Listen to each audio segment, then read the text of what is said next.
The space station floated silently above the red surface of Mars. It was called Deep Echo 1, and it was one of Earth's oldest listening posts. Its job was simple: scan deep space for anything: strange radio waves, broken signals, unknown languages. For the last 6 months, nothing had happened. Technician Jared Cole was half asleep at his console. The same soft hum, the same cold lights, the same empty screen. But then, at 3:17 galactic time, everything changed. A sharp beep echoed in the control room. Jared sat up fast. The monitor blinked red. Unknown signal incoming. He blinked. What the hell? He tapped a few buttons, and the waveform appeared loud, unstable, and full of noise. At first it was just static. Then a voice broke through. Not human. It was fast, choppy, broken by pain. A deep alien voice, shouting in fear. Then came the screaming. Jared jumped back from his console. His heart raced. The sound of hundreds, no thousands, screaming, crying out. And then, silence. And then, a face appeared on the monitor. Not human, gray skin, wide black eyes, blood across its head. It looked straight into the camera and spoke a single word in broken translation: run. Then the signal cut. Jared stood frozen for 5 seconds. Then he slammed the emergency button. 2 hours later, Earth Defense Command. Geneva General Aria Mendez stared at the repeating signal. She watched the aliens scream, watched a dying fleet, heard the single word again and again. The room was quiet. Not even the top scientists spoke. Finally, she said, "Is this real?" Dr. Lin, head of Xenodata, nodded slowly. "Yes, General. The signal traveled 412 light-years. We picked it up because it was aimed directly at Earth's coordinates." "Not a call for help?" she asked. "No, it's a warning," Dr. Lin said. "They were trying to stop us from coming." Aria leaned forward. "What destroyed them?" The screen behind her showed flashes of battle. Alien ships, hundreds firing at something invisible. Then, one by one, each ship vanished. No explosion, no remains, just erased. "Something beyond weapons," Lin whispered. "Something old, something that consumes light, time, space." Aria stood and gave a single order. "Wake Project Ember. Activate the Desolator. Tell Earth we are responding. Secret location: Project Ember hangar, Earth's moon beneath the moon's surface." In a hidden military bay, the Desolator-class warship waited. It was Earth's most powerful ship, never tested in war. It had a core forged in a dying star, weapons that could tear moons in half, armor made from alloy not found on Earth. It was built for one reason: to end wars before they began. And now, it was awake. Captain Nora Valen, a veteran of the border wars, stood in front of the massive ship. Her crew stood behind her. "We just got the signal," she said. "An entire alien fleet gone, not destroyed, erased. They warned us not to follow, but we're not followers." Her voice grew harder. "We're humans. We don't run. We investigate. And if we have to fight, we make sure nothing threatens Earth again." Behind her, the Desolator hummed to life. Mars orbit. Deep Echo 1. Again technician Jared sat quietly. He couldn't sleep. The signal kept replaying in his mind. The scream. The voice. The word. He rewatched the last frame again right before the alien ship was wiped away. And for the first time he noticed something else. A shape. It was hard to see. A dark blur behind the alien ship. Almost like a shadow moving. But it wasn't casting the shadow. It was the shadow. Earth. Global news coverage. News broke fast. Unknown signal detected. Alien fleet destroyed. Human response launched. People panicked. Others celebrated. Protests formed in some cities. "Don't go," they screamed. But the decision was already made. Earth's best warship, its elite crew, and the answer to that alien warning were now traveling faster than light, heading toward the origin of the signal, a place on the star maps marked only as the Zorathi Expanse. It was known for one thing: nothing came back. Desolator en route to the signals. Origin Captain Nora walked through the ship's bridge. Her crew worked in silence. Data screens blinked. Weapons were ready. She turned to her tactical officer. "ETA 6 hours. Prepare combat drills. I want everyone sharp." The comms officer spoke. "Captain, the message is playing again. It's looping through every channel. Play it." The crew listened. The scream. The voice. The word. "Run." Then, static again. Suddenly, another voice came on. But this one wasn't from the alien. It was deeper, mechanical, cold. It said, "You heard. You came. Now you end." The ship shook slightly. Everyone looked at each other. "What was that?" Nora asked. "No impact, no energy reading," said the engineer, but it felt like the ship got heavier for 1 second. She looked out the front view, nothing but stars. Full alert, power weapons, lock shields. Meanwhile, Earth's secret council room, the leaders of Earth's top nations met in private. Have we done the right thing? One asked. We sent a message back. Another said, that message is desolita. We can't show fear. But what if we weren't supposed to answer? No one replied. Then the large screen turned on. The face of General Arya appeared. Her voice was calm but firm. Whatever destroyed that fleet, we're going to find it. And if it comes for Earth, she looked into the camera. We'll show it what destruction really looks like. Last seen edge of the Zorathi Expanse. A desolator approached the edge of the expanse. The stars outside began to flicker. Lights twisted. Shadows moved where there should be none. Captain Nora stood tall, preparada recondrones. Start scanning the zone. The tactical officer frowned. Ma'am, something's already scanning us. Everyone turned. The ship's lights dimmed. For 1 second time felt like it stopped. Then, just as quickly, everything returned to normal. But something had changed. And on the very edge of their senses, something massive waited. Quiet. Hidden. The signal played once more. But this time, the voice was different. Not a warning, not a scream, but a whisper. Welcome, humans. Your turn has come. The desolator moved through deep space at faster than light speed. Stars outside blurred into long white lines. The crew was quiet. Everyone felt something was coming, something worse than any war they had ever seen. Captain Nora Velen stood on the bridge, staring at the black screen ahead. Ita, she asked. 10 minutes to the edge of the Zorathi Expanse. The navigator replied. No one spoke after that. This wasn't just any space zone. It was called the Black Zone because sensors didn't work there. No signals came out, and no ships had ever returned.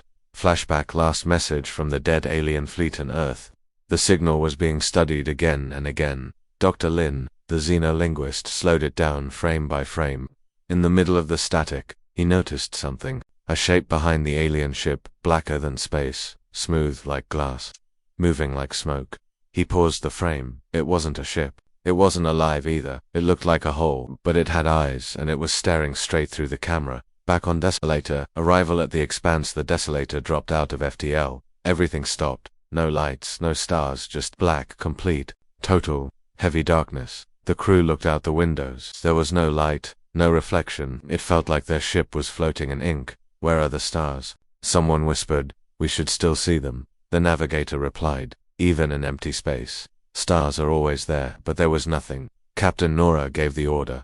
Launch recon drones. Use depulse scanners. 4 small drones flew out into the darkness. They vanished within seconds. No signal. No return, no data, said the comms officer. It's like they were never there, whispered the engineer. Suddenly, the ship's lights flickered. One of the officers shouted. Unknown energy spike inside the ship. Inside the ship, hallway 3. Ackerman Elliot was patrolling the lower deck when the corridor lights went out. He froze.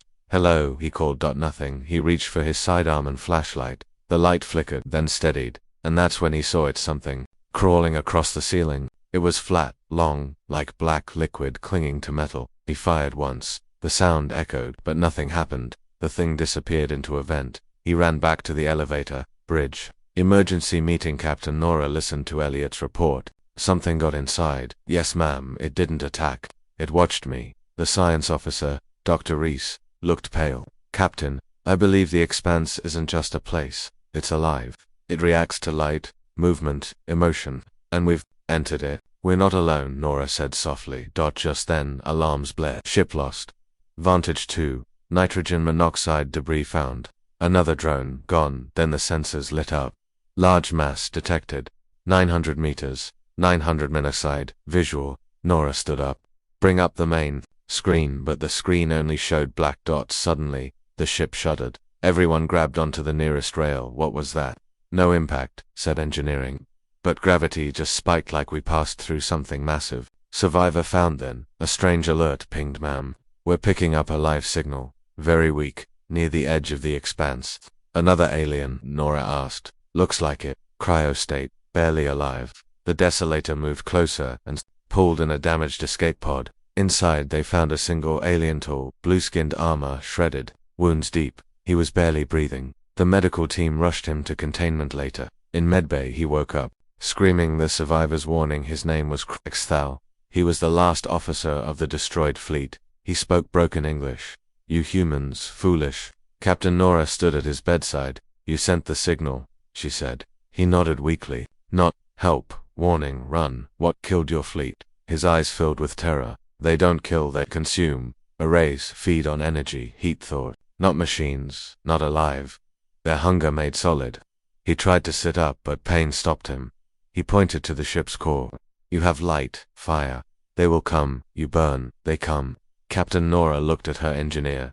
Shut down. All non-essential power, go dark. Now. Sudden disappearance, just as the order went out. The Desolator's rear escort ship, the strike wind vanished. No sound, no alarm. One moment it was there, the next, gone. Did it go? FTL, Nora asked. No. Trace, no jump signature, no wreckage. It's like it never existed, said the science officer. A cold silence filled the room. The expanse was not just darkness, it was a predator. And now, it was watching them back on Earth. Panic grows. The Earth Defense Network lost connection. With Strikewind. Families demanded answers. The news ran stories every minute. First human fleet vanishing. Dark space may be alive. The president appeared on screen and gave a calm message. We are monitoring the mission. Humanity will not retreat. We face the unknown together. But in private, even the generals were terrified. What happens if Desolator is lost? One whispered, there is no backup plan. Final scene, first true contact inside the Desolator. The bridge went dark for 3 seconds. When lights returned, something was on the main screen, not static, not a message, a face. But it wasn't made of skin, it was made of stars, of black holes, of silence. It didn't speak with a mouth, it spoke inside their minds. You bring light, you burn, so we come, we end light. Everyone froze, Captain Nora's voice shook. What are you? The reply came like thunder in their skulls. We are the first and last. We are what remains after death. Leave, or be erased. The screen went black. No one spoke. Then Captain Nora gave her order. Prepare weapons. The Desolator warship floated deep inside the Zarethi expanse, surrounded by total darkness. There were no stars, no light, just silence and fear. After the warning from the alien survivor and the sudden disappearance of the Strikewind escort ship, the crew of Desolator stayed alert. Captain Nora Velen stood on the bridge. Her eyes were fixed on the black screen ahead. Any visual? She asked. The sensor officer shook his head. Nothing, Captain. Our scanners show shadows, but there's no shape, no life form. The shadows were moving. Whispers from the void. The ship's internal communication systems turned on by themselves. Everyone froze. A whisper moved through the ship, soft and cold. You brought fire. Now the dark comes. The crew looked at each other in fear. The engineer, LT Hart, ran checks. Comms are not responding to manual controls. It's like the ship is speaking on its own. Mute everything, Nora ordered. But the whisper didn't stop. It wasn't coming from the speakers now, it was inside their minds. Medical bay. Krex is panicking. The medbay. The alien survivor Krex Thou began to scream. Don't listen, don't hear them. They come in sound they opened through thought. He pulled at his restraints, eyes wide with horror. The medic tried to calm him. You're safe here, but Krex shouted louder. No safe. They walk between light. If you think of them, they find you. The lights above flickered. Krex whispered one final warning before passing out. Close your minds, or they'll enter. The missing crew meanwhile. Deck 7 reported something strange. Captain said, the internal officer, 2 crew members are missing. Their signals vanished from the ship's tracking system. Did they leave the ship? No, ma'am. Last seen entering Cargo Bay 3, then nothing. Captain Nora sent a security team. In Cargo Bay 3, the lights were dim, the air was cold. The team searched every corner. Then they found a boot. Just one. No blood, no body, just silence. Then the team's flashlight caught something strange. A handprint and the ceiling, long fingers, burned into the metal. No human hand looked like that. The first ghost appears as the team backed away. The air changed. It got heavy, like gravity had tripled. One soldier collapsed. Another dropped his weapon. And then, from the shadows above, something moved. It wasn't a creature. It wasn't a machine. It was a shaper ghost made of smoke and shadow. No eyes, no body, just presence. It floated toward them without sound. One soldier fired a plasma round. The light hit the shape and vanished. The shape didn't burn. It absorbed the energy and grew larger. The team ran, shouting into their radios. It doesn't die. It feeds on light. Captain Nora heard the message. She stood slowly. We're not fighting ships. We're fighting darkness itself. Science. Officer's theory in the lab. Science Officer Reese was studying the collected data. He pointed at the screens. These things aren't alive, they don't breathe, they don't bleed. But they respond to thought, emotion, and especially fear. What are you saying? Nora asked. That they are psychic entities. They react when we think of them, when we see them. They're ghosts, Reese nodded. Ghosts made of gravity. They live in voids between particles, in the places where nothing exists. So how do we fight nothing? She asked. Power fell suddenly. The ship shook. Engine power dropping, shouted engineering. They're draining our reactor. The lights flickered again, then complete blackness. Red emergency lights turned on, shields are down. Life support is failing. Backup fusion cells engaged. 30% power. In the darkness, whispering returned. Stronger now. Voices from dead things. Sounds with no mouth. We see you. We feel your fear. We come closer. Burning light. Warm minds. You are food. The desolator fires back. Captain Nora clenched her fists. No more hiding. Arm the solar cannon. But, ma'am, firing the cannon might light up the expanse. We don't know how they'll react, said Tactical. I'm not waiting to find out. Fire. The desolator's main weapon, the Starfire cannon, charged. A glowing pulse of white-hot energy shot into the black dot. It exploded in the void. For 1 second, space lit up like day, and in that second, they saw them, thousands of shadow shapes, crawling, floating, wrapped around ruined alien ships. Some were as big as buildings, all moving toward the desolator. Then the light died. Darkness returned. Did we hurt them? Someone asked. No, Nora said. We just showed them where we are. A new weapon. Science Officer Reese had an idea. I need access to the Psi-beacon, he said. The what? Asked Nora. A forgotten tech from early space programs. It emits brainwave noise, random thoughts and emotions. And if they feed on fear, this might confuse them, make them think the whole ship is unstable. Maybe scare them away. Do it now. The Psi-beacon is activated. Reese activated the beacon. The ship's core began sending out waves of false emotion, joy, confusion, laughter, crying, all mixed together. Suddenly, the ship stopped shaking. The whispers faded. Everyone waited. Then the sensors beeped. The shadow entities were retreating. They're pulling back. The navigator said. Reese smiled. It worked. They don't understand madness. They don't like unpredictable minds. New message from the dark. But then the ship's main screen activated again. The Starface returned. Its voice echoed through their thoughts. You wear masks of chaos, but you are still light, still flame. We leave now, but we are patient. Burn long enough, and we return. And then the face disappeared. The pressure lifted. The desolator floated once more in silence. Final moments on the bridge. Nora turned to her crew. We're not dead. Cheers broke out, but she raised her hand. We're not safe either. She looked at the screen. Send a message to Earth. We made contact with the enemy. They're not physical. They're shadows of the void. They feed on fear and light. We held them back. For now, but they know us now. They'll come as... Her message sent. In the far background, one sensor blip remained. A single shadow dash shape. It wasn't leaving, it was following. The desolator floated silently near the edge of the Zorathi expanse. The shadows had retreated, for now, but Captain Nora Velen knew the threat wasn't over. In the far distance, one sensor still blinked, a shadow shape, not attacking, not in, leaving. It was watching. Bridge planning the next move. Nora stood at the center of the bridge. Around her, the crew worked quietly. No one spoke loud. No one smiled. Science Officer Reese stepped forward. The Psi-beacon confused them, but it won't last long. They're learning, Nora asked. He nodded. They weren't reacting to weapons. Now they are. They weren't tracking us. Now they are. They're adapting. Reese stared at the blinking sensor. They're becoming aware. Engineering bay. Strange activity in the lower levels of the ship. Engineer LT Hart noticed something strange. The walls were warm. Too warm. He checked the coolant systems. All working fine. He touched one pipe and burnt his hand. What the hell? He opened the maintenance panel. Inside, the power conduits were glowing black. Not red. Not blue, but black, light like shadows. Made of energy. And something was pulsing inside the wires. He stepped back slowly. Then the lights blew out. The infection begins all across the desolator. Systems began failing. First, the lighting. Then life support. One crew member collapsed in the hallways, wide open, heart still. Another began speaking in a language no one understood. In the engine room, the control panels melted into black glass. Reese stared at the readings. They're not just outside anymore. Nora looked at him sharply. You're saying yes, he said.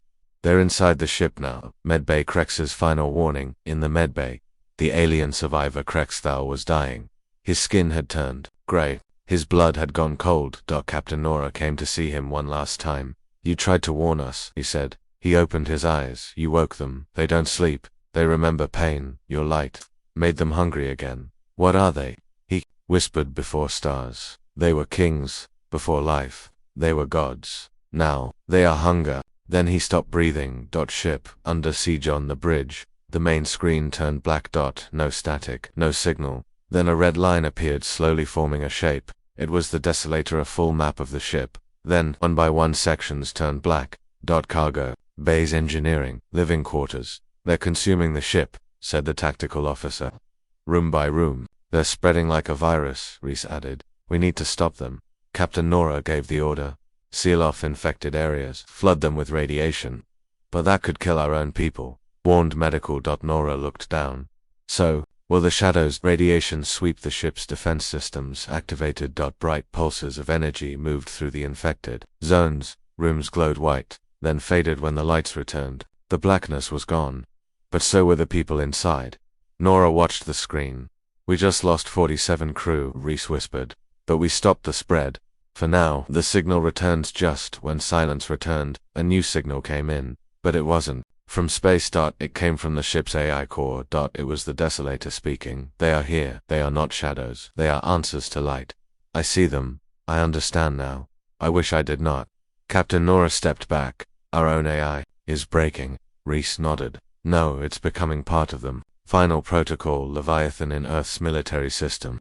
Every warship has a hidden protocol. Leviathan, a last resort, a deep core weapon that could destroy an entire star system if needed. It was never meant to be used, but now it might be. The only choice. Nora opened the control panel. A red screen appeared. Leviathan protocol. She stared at it. If they activated Leviathan, the entire expanse could be destroyed, but so would her ship and her crew. Voices inside the crew. Suddenly, crew members began collapsing. Others stood up and walked without blinking. One officer turned to Nora and smiled in a strange, broken way. Captain, he said in a voice that wasn't his, don't you see, we were always meant to join them. Light ends in shadow. He pulled a plasma cutter toward his own neck before being shot by security. Nora shouted, everyone mental check. Anyone hearing voices, report now. Dozens raised their hands. Some began crying. Others just stared blankly. They were losing their minds. Escape plan.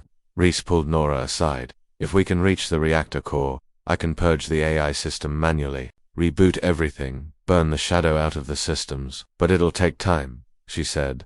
10 minutes, he replied. Maybe. Nora nodded. Do it. I'll hold them off. The final Walkrease and 2 engineers moved toward the reactor deck. As they walked, they passed destroyed corridors. Walls were melted. People frozen in place like statues of ash. Voices whispered around them. One engineer screamed and ran. He turned a corner and vanished like he was erased from time. Reese kept going. He reached the core. It was pulsing, black and red. He reached for the override. Please work, he whispered. Bridge preparing the end. Nora sat in the captain's chair. Half the crew was gone. The remaining officers looked at her. Whatever happens, she said, we don't go quiet. We don't beg, we fight. She turned to the weapons officer. If Reese fails, we activate Leviathan. Yes, Captain. Reactor core. Reese pulled the final lever. The reactor roared. Energy burned through the ship, cleansing data. Systems. Resetting core links. A loud scream filled the ship, not from speakers. From inside every crew member's head. You burn us again. You never learn then. Silence. Lights turned green. AI systems returned. Reese fell to his knees. I did it. Aftermath on the bridge. The screens returned. Stars appeared. Again. Nora gasped. That we're out. The expanse was behind them. The Desolator floated back into known space. Begin repairs. Count the living, Nora said softly. Only 123 survived. Out of 900. She looked out the window. In the far distance, the expanse still sat. Silent. But now, it was glowing slightly, like something was awake inside. After the hammer was fired, Earth stood in silence. The sky was calm. The stars were back. And for the first time in weeks humanity believed it had won. But the war was far from over, because now, the shadows were angry, and they were coming for the Sol system. Days later, deep space sensor alert. The solar defense array detected something strange. Dozens of signals, not ships, not meteors, tears and stripping, open just beyond Neptune's orbit. At first, they were small, then they grew, then they screamed. Earth Defense Command watched the live feed. Hundreds of shadow beings emerged, not slow this time, fast, hungry, focused, heading straight for Earth. Sol goes to war. General Arya stood before the world. Leaders, this is not a warning, she said. This is an invasion. The battle for Sol had begun. Every space station, every moon outpost, every orbital gun turned toward the incoming dark. Mars launched its first wave of Martian Ironhawks, Earth's strongest AI-piloted fighter squad. Venus defense grid fired up its atmospheric disruptors. Even Jupiter's gas mining colonies launched emergency nukes. The solar system was no longer just a home. It was now a war zone. The Desolator returns to battle, though damaged. The Desolator had been repaired enough to fly. Captain Nora Velen led her crew once more. She stood at the helm. We saw them up close. We know how they move. This time, we strike first. The Desolator joined the solar fleet, now called Task Force Soulfire. It consisted of 17 Terran warships, 9 Martian cruisers, 3 Jovian dreadnoughts, and Desolator as the lead spearhead. Battle begins at Neptune. The Shadow Army hit Neptune's orbit first. Task Force Soulfire engaged. The battle lit up the void. Human ships fired lasers, railguns, plasma torpedoes. Shadow forms twisted and moved like smoke, dodging, absorbing, some even splitting into smaller forms. But Earth's new AI-guided weapons adapted fast. Drones swarmed the entities, exploding on contact. But for every shadow destroyed, 3 more arrived. New shadow type detected. Suddenly, sensors picked up something new. A massive form, almost moon-sized, was coming through a space rift. It didn't move fast. It didn't dodge. It just floated. But as it moved, Earth's fighters stopped firing. Pilots froze in their seats. One whispered, "I see my own death." A shadow entity so powerful, so ancient, it bent thoughts. Reese, now science commander on the Desolator, spoke up. "It's not a weapon, it's a mind, a shadow mind. It spreads fear as radiation." Captain Nora's eyes narrowed. "Then we shut it down before it reaches Earth." Plan, cut off the rift. Reese came up with a risky idea. "We use pulse bombs to collapse the rift it came through. Close the gate before more arrive." "But we'll need to get close," said the pilot. Nora nodded. "Then Desolator leads the charge." Desolator's last run. The Desolator flew at full speed. Other ships followed, covering them. Shadow creatures swarmed. The hull took damage. One deck lost oxygen, but they kept moving. Nora looked straight ahead. Target, the rift. Pulse bombs, ready, fire. 3 massive pulse charges flew into the rift. For 1 second, the entire rift glowed white. Then dash collapsed. Half the Shadow Army vanished instantly. The remaining ones screamed, falling into chaos. The mind shadow flickered, then faded. Earth had landed its first real blow. Victory. Not yet. Earth celebrated early. But then, a second rift appeared. This one, inside the solar system, right near the sun. "What are they doing?" General Arya asked. Reese answered from orbit. "They're going to the source. Our star.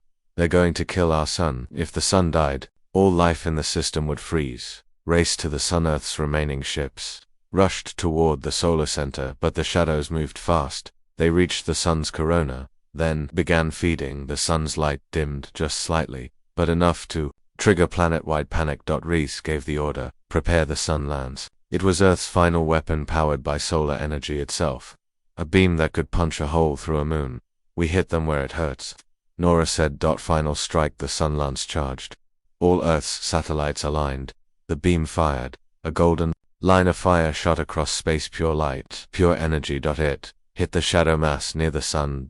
Boom. The shadow wall shattered. The rift closed, and the sun burned brighter again. After the Mother battle for Sol was over, the Shadow Army had been pushed back. Thousands of human lives were lost, but Earth was still alive. Captain Nora looked at the burning sun. "They wanted to end us," she said, "but they forgot what fire feels like." Final scene. New message from the dark. Just as calm returned, one final signal arrived. This one was not a threat. It was a warning from an unknown alien race. "We saw your battle. We feared them too. Long ago, we ran, but now you've hurt them. You've made them bleed. We are coming, not to fight you, but to join you." The shadows had been pushed back. The rifts were closed for now. The sun still burned, and Earth still stood. But the war was not over, because the galaxy had seen something terrifying. Not the shadows, humanity. The signal that changed everything after the battle for Sol. Earth received a signal that it didn't come from the shadows, it came from deep space. From systems once thought dead. The language was strange, ancient, but it carried a clear message. We saw your war, we saw your flame. You did not run, you fought the dark. We are coming to help, or to beg. First contact, not the first time in Earth's orbit. 10 massive ships appeared. Not shadow ships, not enemies. Enemies, they were refugees. Alien species thought lost in time. Old empires extinct and records now crawling back from hiding. The first ship to speak identified itself as the Gaika remnant. Their leader, High Seer Talanan, addressed Earth. We were gods once, we ruled galaxies. But when the dark came, we fled. You did not. You fought and you won a battle we never dared fight. Now we kneel. Earth becomes the center suddenly. Earth was not alone. Within a week, over 40 alien fleets arrived. In orbit, some came to protect Earth, some came to learn, some came simply to survive, but all came with one truth. Humanity is the only species that hurt the darkness. Earth built a galactic defense council. For the first time in universal history, humans sat at the center of power. Inside the Great Council, warnings from the past. Captain Nora stood before leaders of hundreds of worlds. Behind her, Reese displayed maps of Shadow Rift activity.